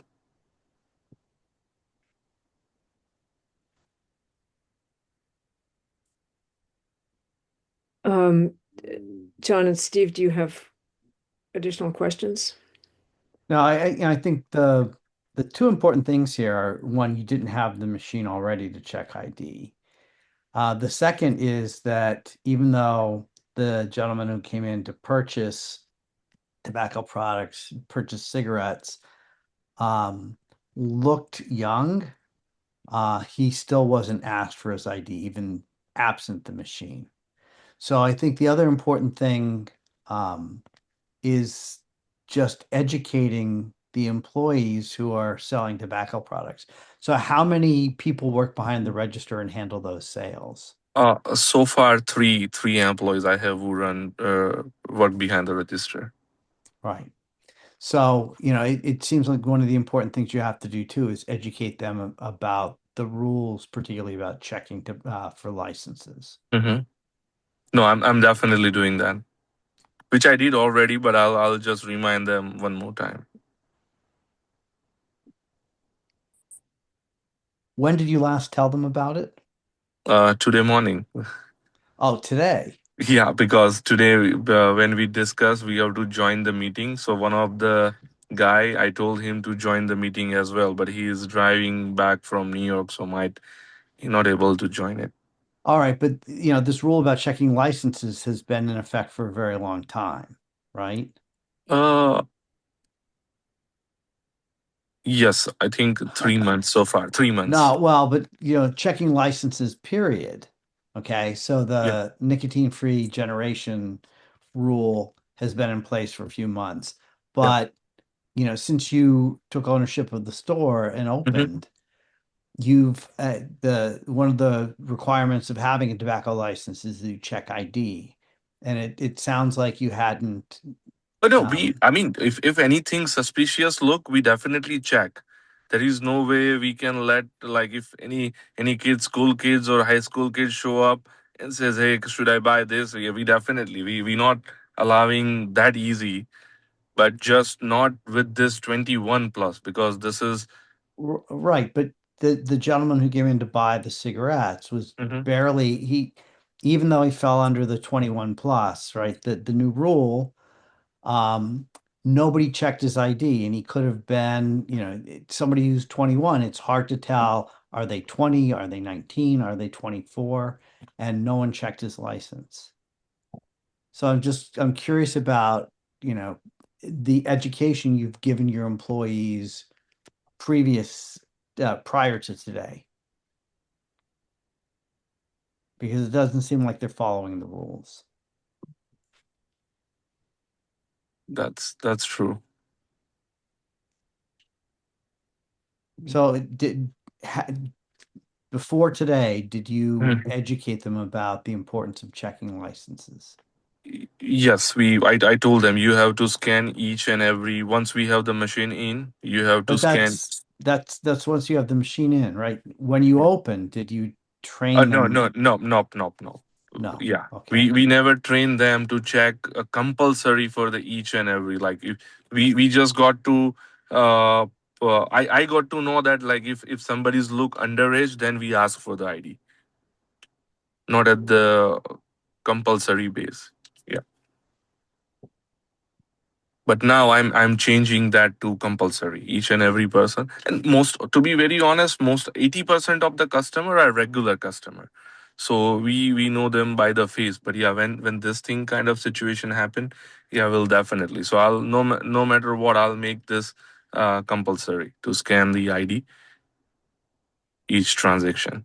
And we have this new register or POS system set up that way, where we can. So I'm working on that, which can take couple of days to make change. So any tobacco product, whenever we scan at the register, it won't let you go further without scanning their ID. So there is no have a chance to have any error from the employee side. If I have a new employee, for example, you showed up and you ask for the cigarette. So when they scan cigarette, it's remind you have to scan the ID first. All right. I appreciate the fact that you're getting this new Yes, but scanner it's you're take, you're going to educate people. yeah, but it's take matter of time, because sometimes employees, they working, they're doing multiple tasks. might they forget it. So I'm just making a system that way, uh, where nothing can go further without scanning the ID. So if any tobacco product, that's the category I select in the POS. So if you buying a chewing tobacco or like a cigar or cigarette, then at that stage it's ask you to scan your ID first. So we scan ID first. Once you approve for that age, and then we can make a sell. All right, thank you. Yeah. Nirav, Yes, sir. in order to bring this to this point, Jason made 3 separate attempts to contact you and didn't receive a response. Is there a problem that, do we have your correct contact information, or what is the problem? Actually, we communicate with the email, but these days I'm little stuck with my surgery schedule because that's my personal problem. Like I have a 7 stone in my right kidney and 6 stone in my left kidney. So every other week I have to go for the surgery, and it's making me a little hectic. So I can't able to come to the store these days.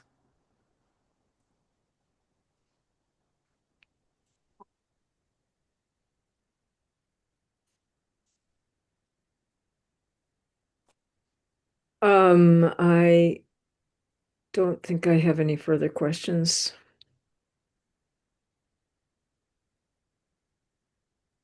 Anybody else? We close in this particular hearing. Second, All in favor? I, Kay Peterson. I, John Quackenbush. I, Stephen Kruskal. Okay, the hearing is now closed. And we're meeting now, and we'll deliberate about this, or we could postpone deliberation to our next meeting, whatever you I prefer. don't think we should postpone it. This has gone on. Good. Personally, I'm not satisfied with responses that Nirav gave us to the problem at hand. Yeah.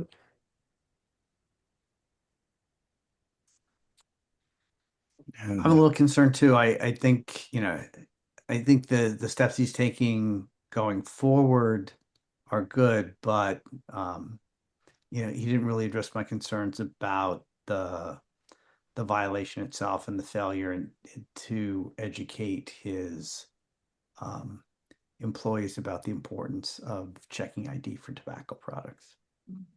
It feels as if it's been a very loosey-goosey operation. That's a technical term, but I think I mean the inconsistency with which he responded about checking IDs and people who look old enough not to have their IDs checked, it made me very uncomfortable.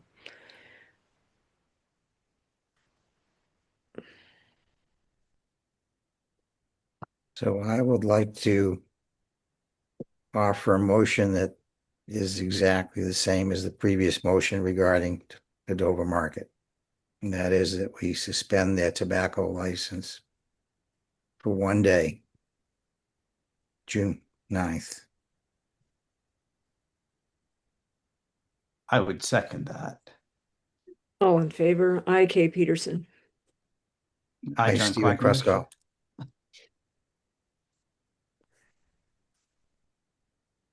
All right, so then we will notify him in writing yeah, and as best as we can to hopefully that he receives it and he'll have an opportunity to appeal. yeah. And we will notify the selectmen. Yeah. Yes.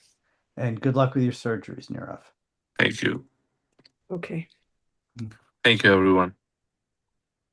Thank you for attending our meeting. Yeah. Thank you. Thanks, Nirav. Appreciate you jumping on. Thank you, Jason. Yeah. Okay, so shall we move on? We have left on our agenda. We're not going to do any more regulation discussion, right? We're leave pools and noise for later. Public health nurse report and our old business items. So, Gail, would you like to go ahead? Sure. Just a couple of updates. I've discussed about bringing the Dana-Farber mammography van to Dover. I've been in touch with fire and police and DPW to look at the specifications in order to accommodate that van coming to town. It's really intended to be a collaboration with the library. Bethany Clem and I wanted to come up with something for outreach to the community, and this van seemed like a good option for residents who have a hard time scheduling a mammogram, don't want to have to drive downtown, pay for parking. I heard from Dana-Farber today, and we're going to look at dates sometime in September or October to have it on a Monday or a Thursday. There's more specifics I can share with you as I nail down a date, but I've had some feedback and just wanted to hear how you feel. I think it reaches a broader part of our population. I'm hoping to get good engagement. It's really for people that need just screening mammogram, not someone that has history of breast disease or other reasons. These are straight just screening procedures that are done by the van. The results get to the resident within 10 days, 10 to 14 days. How many signups do they require to? So the van can accommodate 22 appointments in a day, and they start early in the morning. They go from 7 in the morning till about 4 in the afternoon.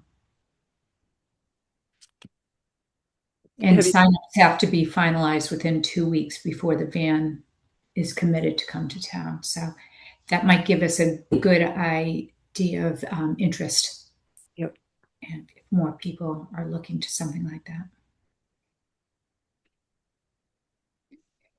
Other work that's been going on, public health emergency preparedness is moving along with shelter training and planning with fire and police. They've been great working with us. Jason and I are going to spend time on Wednesday at the fire department looking at our trailer. The fire chief has done an inventory of the trailer, what's in there, what needs to be discarded, and getting it updated. But the trailer is intact. It has electricity. It has supplies in there. It's clean. So I think at some point it's going to move back to its original location, but ideally we'd like to keep it at the fire department if they can accommodate it. I will say working with the fire chief is great. He's very responsive and helpful and supportive. I got BLS instructor certified in April, so I can start teaching classes for CPR and Heart Saver. And we'll start doing that with colleagues from Needham and Medfield, offering them in Dover for residents, for Parks and Rec, whoever needs to get certified. The town employees are due for certification next year, July of 27. Other tick season, John, thank you for all the information you've been forwarding to me. We ordered permethrin, and the DPW took it, and Parks and Rec were both grateful to have it. So I think we've had a lot of interest when people come into the Board of Health. We have tick keys, we have tick cards. People have been picking them up. So we're just trying to plan for, I don't know, high season, if you will. I've had a couple of cases so far this month of Borrelia and anaplasmosis. Wow. What we currently don't have is our tick banner displayed again. Yeah. I knew that was coming, and I agree. We will reach out about getting it back in rotation. Is it on automatic rotation? Does Mark know we want to keep cycling it back on? For the most part, yes, but we do also reach out periodically just to make sure we're somewhere on the list. Yeah. We do have flyers that we do, when I send the flyer out, Mark does display it over in the Carroll Center on the screen over there about what to look for. The library posts it, COA. So I agree about the banner is helpful though too. So there's no reporting of alpha-gal syndrome, right? No. Yeah. No. That's unfortunate because it means we're only going to hear about those cases by word of mouth. No, it's It required. is No, reportable. it is It is reportable. reportable. Oh, I thought you didn't- said no, it's not. Oh, so it is. No, I didn't understand. No, it is reportable as of April 1st. Good. Yeah, sorry, I thought you were asking if we had any cases, Kay. That's Cases, why- yeah, that's I how I thought, yeah. interpreted that. That's it. No other Gail, updates. do you mind? You want to give just a quick update, just to take it off our old business list, community health assessment?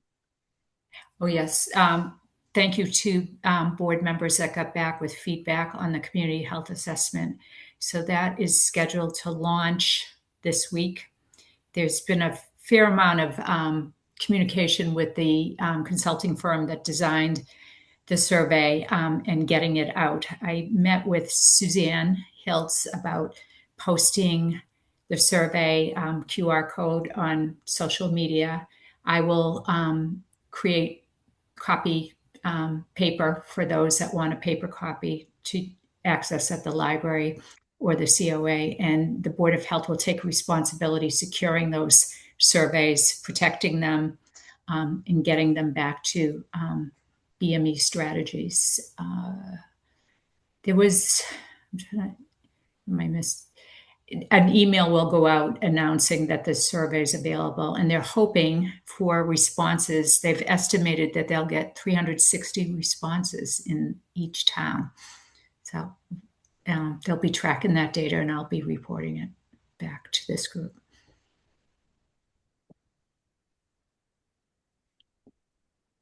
Thanks, Gail.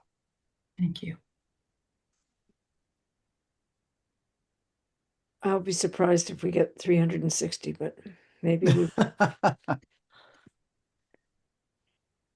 Has anything like this been done before? About health in Dover? I guess that's a question I would ask you. I don't know. Not that I know of. Yeah. All right. Thank you, Gail. Thanks for getting involved in all these things. It's very busy.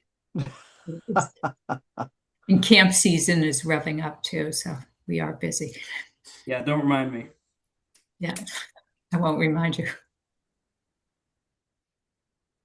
Okay, shall we move on to other old business? We talked about the community health assessment opioid funds. Jason. Yeah, so just a super quick update on that. I did meet with Suzanne Hiltz a few weeks ago. She is working on putting together I guess we can call it an opioid fund committee, made up of people around town, residents, employees, board members, that type of thing. So I wanted it to be known that there is progress being made on that. I'll keep you guys updated as we move along. Monitoring wells, we've kind of talked about off and on. Kay and I were approached by a town administrator a month or two ago, just kind of checking in about the status of the monitoring wells. Was also approached by Carl Warnick about them. What they're looking to do is they want to get our wells set up as some sort of automated logger, if you will, to collect the data. Because believe it or not, I'm sure everyone on here knows this, but our monitoring well data is currently collected by hand. Carl Warnick goes around to all 16 of them and lowers a tape measure into them to measure the water levels. And I think that is insanity. So what we're looking to do is I've reached out to a company to get a few quotes for some technology that can track this for us automatically. Give a refresh to the dashboard on the town website so people can track it in real time. So I kind of wanted to get a sense from you guys if that was something you were on board with. I guess the only catch here is this technology, as great as it sounds, is not cheap. We do have funds available in our budget for water study to the tune of about 9,000. Each one of these units is about 1,700. So my plan was maybe we start out with a couple just to pilot them. And then we can kind of assess and kind of see where our plan is long term. So that's something I've been working on. Just wanted to get you guys up to speed and see if you had any thoughts on that. I really like the idea of doing a pilot with a couple of them. And how would these be powered? We talked about that with Carl briefly. Would they be battery powered? Solar. So And they send you like these little stations. So Carl showed us one over behind the Carroll's Community Center. Yeah. And it's very tall. It's very obtrusive. Is that what the company offers as well, or are they talking about something less obtrusive? I would say these were 6 feet tall. It was a solar array on a 6 foot tall pole, approximately. It was hard not to see it. Very similar. I don't know if they'll be that obnoxious, but there's a decent demand for this, believe it or not. We get questions about monitoring wells all the time and like what the status of the dashboard is. People love to have that data, especially times like now where we're dealing with droughts and things like that. So I think this would be a great win for us, and it would be just great for the town just to be able to have this data, updated as frequently as we want. I believe down to the minute or down to the hour. Yeah. Yeah. So pretty cool. But battery power is not an option, I take it. It's, a more conventional lithium battery or. Is the solar panels, is the height for the solar panels, or is it to transmit? It's probably a combination of the two. Yeah, I'll have to find out because that's a great question. So the caveat is they don't actually do the installation for us. We have to do the installation. But so I told Carl Warnick, I said, we'll pay for it as long as you take care of the install. What does the installation involve? It's the way it was explained to me, it sounds like it's fairly straightforward. I'm not the most handy person, I would say. But someone like Carl or Brad, I'm sure would have no issue in terms of getting this set up.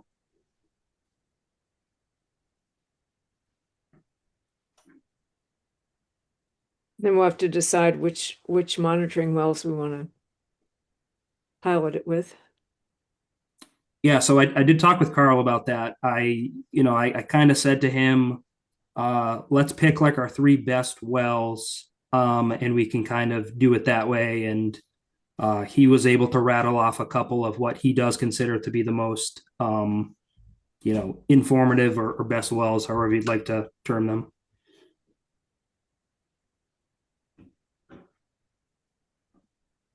Well, that's really interesting. I guess, and setting it up will allow us to pilot the reaction of the public to the appearance of these. Carl made the point that most of them, though they're all on town-owned land, many of them are potential. I mean, they're within view of people's homes, and that some people may conceivably object to the appearance, but we can see.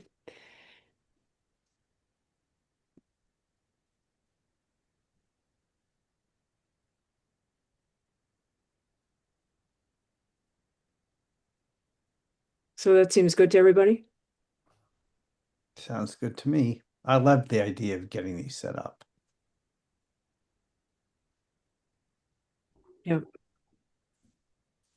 I mean, how laborious to have to go around and use a tape measure every month. Crazy. All right. Any more questions about that? I guess just one quick thought. I guess when they were first installed about 10 years ago, you may know a little bit about this, Steve. They were kind of equipped with this Jason, you just froze. to this degree. Oh, I'm sorry. Can you hear me? Yeah, but why don't you start with when they were first installed, they were equipped with, and then keep going. So they had similar technology to this, not quite to this degree. But the idea was you could basically pull some device out of the well and take it back to the office and plug it into a computer. It was like a USB type thing. I guess those were never utilized, was my understanding. But even still, at this point, 10 years is a really long time in terms of technology. So a lot has changed.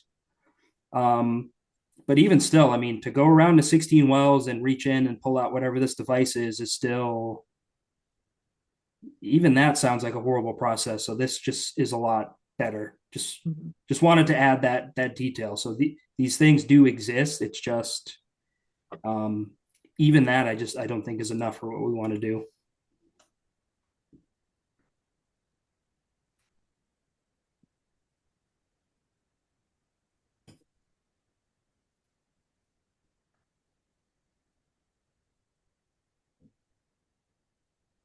All right. Anything else? Hope not. Did you say hope not? Do. I'm barely functional. Seriously, did anybody have any other old business to bring up? If not, then someone please move that In we deference to Kay, I move that we adjourn. Second. all in favor. I, Kay Peterson. Hi, John Nice. Quackenbush. Nice, Stephen Prescone. Okay. Very good. We made it through the meeting. And 2 hearings. Yep. Good job, everyone. Appreciate everyone's effort. Okay. Wow. Thank you. All We right. appreciate yours too. Thank you for all your input here, both you and Gail. We have a lot to talk about. You're getting a lot done. And Wendy, welcome. And I hope you enjoyed your first Board of Health meeting.